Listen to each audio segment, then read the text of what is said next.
Polao e setlhogo ya gatankišo tawanyana e tlisitse kutlobotlhoko go ba lelapa la gagwe.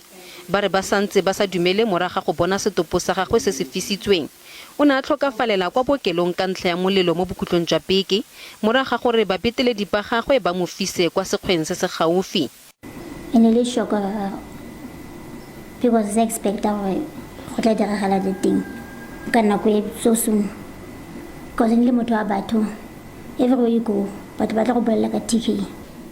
Hela kuta ra ga ba tshwere ka la go bona ke bo mang entle ka ra ba bona mo di gasegeng ke bo mang di mana ha go tla ba tshwere ke di mathata ke gona nna wa ntlha go ba sheba.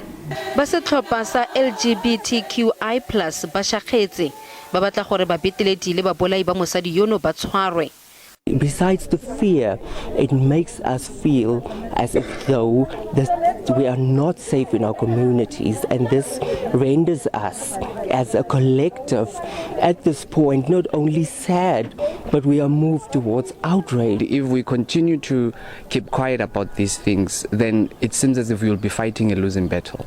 So that is where we are as an organization. We are saying to the community, help us in identifying these people. Khabagare Mapodisi a ikuetse go mongwe le mongwe yo na le tshedimosetso ka tiragalo eno go ikgolaganya nabo.